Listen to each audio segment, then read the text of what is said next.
मैं इस वक्त मौजूद हूँ संत कबीर नगर लोकसभा क्षेत्र में, जहां पर आज आकाश आनंद की एक चुनावी जनसभा हुई। जोरदार भाषण के साथ उन्होंने भारतीय जनता पार्टी, समाजवादी पार्टी और कांग्रेस को आड़े हाथों लिया। एक बार फिर आकाश आनंद ने यह साबित कर दिया कि बहन कुमारी मायावती यानी बसपा सुप्रीमो ने जो उन्हें जिम्मेदारी सौंपी है और उन्होंने अपना उन्हें उत्तराधिकारी बनाया। इसके साथ ही इस भाषण में उन्होंने तमाम राजनीतिक पार्टियों को आड़े हाथों लिया है और यहाँ पर संत कबीर नगर लोकसभा सीट से मोहम्मद आलम को बसपा ने अपना प्रत्याशी बनाया है। आलम जी से जानते हैं, आनंद जी की आज पहली चुनावी जनसभा थी, क्या लग रहा है कि कितना असर करेगा मतदाताओं पर?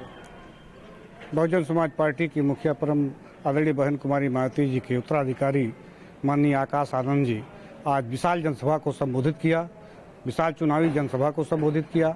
जनता आज साबित कर दी इस भीड़ में, इस हवा के लथेड़ों में भी हटी नहीं। तंबू से पर्दे गिरने लगे लेकिन फिर भी भीड़ कहीं सरकने वाली नहीं थी। माननीय आकाश आनंद जी को पूरी बात उनको सुना और बहुजन समाज पार्टी के सच्चे सारे सिपाही वहाँ एकत्रित थे। आम जनमानस नहीं थी, अभी तो आम जनमानस में बहुत सारी सभाएं होने भी बाकी है।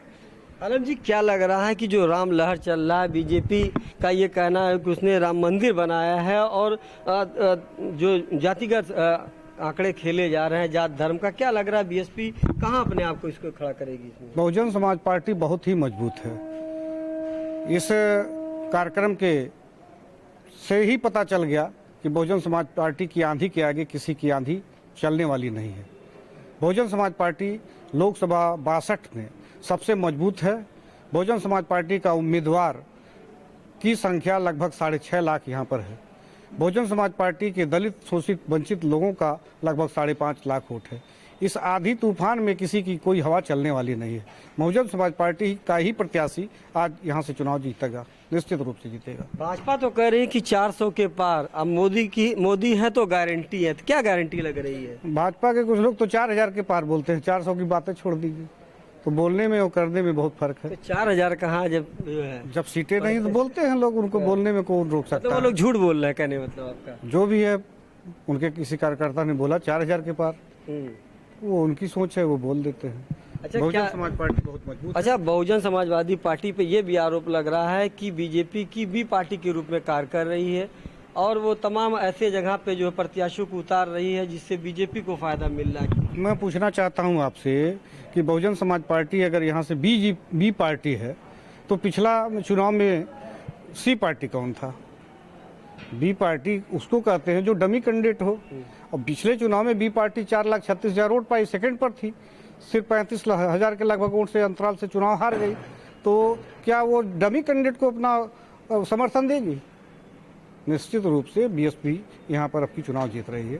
कितनी दमदारी से चुनाव लड़ना है, क्योंकि जब से आपका जो है प्रत्याशी घोषित किया गया है समाजवादी पार्टी में हलचल सी मच गई, क्योंकि आप एक अल्पसंख्यक समाज से आते हैं और समाजवादी पार्टी का अल्पसंख्यक वोट गड़ रहा है उनका।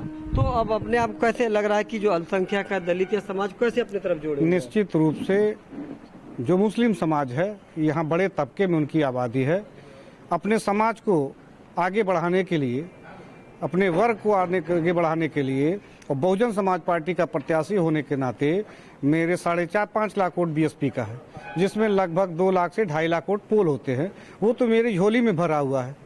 बीएसपी के साथ अगर मुस्लिम समाज 50% भी जुड़ जाएगा, नहीं 100% तो कोई सवाल नहीं बनता है, लेकिन अगर 50%, 60%, 70% भी अगर जुटता है तो इतने अंतराल से चुनाव बीएसपी जीतेगी, बहुजन समाज पार्टी जीतेगी कि सेकंड थर्ड वाले को पता नहीं चलेगा कितनी दूर है वो। अच्छा, ये बताइए क्या लग रहा है कि जो बहुजन समाजवादी पार्टी है और वो कितनी दमदारी से चुनाव लड़ रही है, क्योंकि जो है तमाम तरीके के अटकलें भी बहुत दमदारी से चुनाव लड़ रही है BSP, Bahujan Samaj party. Bahujan Samaj party का मैं प्रत्याशी हूँ, जब से आया हलचल मच गई है। भारतीय समाज पार्टी, भारतीय जनता पार्टी और समाजवादी पार्टी आपस में लड़ भिड़ रहे हैं, सर फोड़ रहे हैं, नाक फोड़ रहे हैं। अच्छा, अभी हाल ही दिन में जो है कैबिनेट मंत्री पर हमला हुआ, तो उसको किस नज़र से आप देख रहे हैं? ये तो उनका सब्जेक्ट है, मैं उस पर नहीं कुछ कहना चाहता हूँ। वो समाजवादी पार्टी और भारतीय जनता पार्टी का सब्जेक्ट है, वो जवाब देंगे। नहीं, क्या लग रहा है आखिर जो है, क्या नाराजगी है जनता की? जो है ये सुनने में आ रहा है कि सड़क मरम्मत को लेकर और ग्रामीणों में नाराजगी थी और सांसद को जो है अपशब्द कर रहे थे, चूंकि मंत्री जो उनके पिताजी हैं, तो उनको नागवार गुजरा, यही वजह थी कि जो मारपीट हो गई। मैं भी सोशल मीडिया पर अब देखा हूँ, यही लग रहा है कि क्षेत्र में नहीं गए हैं तो क्षेत्र में आक्रोश है, हर आदमी सवाल जवाब कर रहा है। अब उसके आगे भाई जनता खुद समझदार है, समझ रही है, आप सभी भी समझ रहे हैं क्या कारण है क्या नहीं। अच्छा, संत कबीर नगर की जनता अगर आपको सांसद चुनती है तो क्या प्राथमिकता होगी और संत कबीर नगर के लिए क्या करेंगे आप? जो संत कबीर नगर के अगर जनता मुझे चुनी, यहाँ का सांसद बनाया, तो माननीय बहन जी जब मुख्यमंत्री बनी थी तो इस जिले को संत कबीर नगर जिला घोषित किया था। और जिला घोषित करने के बाद आपको मालूम है कि सारे डेवलपमेंट होते हैं, तहसील से लेके हर चीज़ बनते हैं, डेवलपमेंट हुआ, इस शहर का विकास हुआ, बहुत सारे काम उन्होंने किया। क्योंकि सरकार बहुत ज़्यादा दिनों तक नहीं रह पाई थी तो उसमें कुछ भी काम बच गए थे, अधूरे हैं। माननीय बहन जी का सपना था कि वो सपना पूरा हो, विकास हो।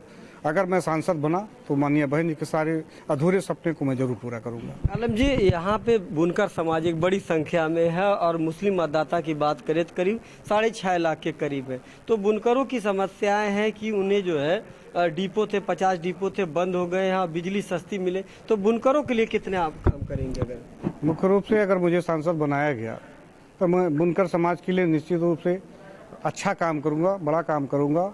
उनके वो जो भी फैक्ट्रियां हैं, उनके जो बहुत सारे ऐसे इंटरेस्ट उस पर बहुत ज़्यादा हैं, जो लोन वो कराते हैं, उस पर उसको जो है कंसेशनल किया जाएगा और डिस्काउंट छूट करा करके उनको ज़्यादा से ज़्यादा लोन दिया जाए ताकि वो अपने बिजनेस व्यापार को आगे बढ़ाएं, स्वरोजगार यहाँ स्थापित हो। अच्छा, लास्ट सवाल, अपनी लड़ाई आप किससे मानते हैं?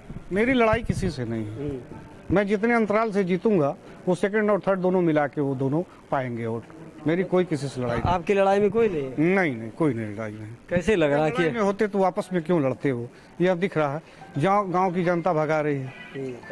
एक दूसरा प्रत्याशी आया है तो अब वो मैं नहीं कह सकता उनके पर्सनल लाइफ के बारे में, सभी लोग जानते हैं। इसलिए मेरा समाज ऐसे लोगों को सिलेक्ट नहीं करेगा जो उनके फार्मूले पे वो खरे न उतरे। धन्यवाद। तो ये थे जो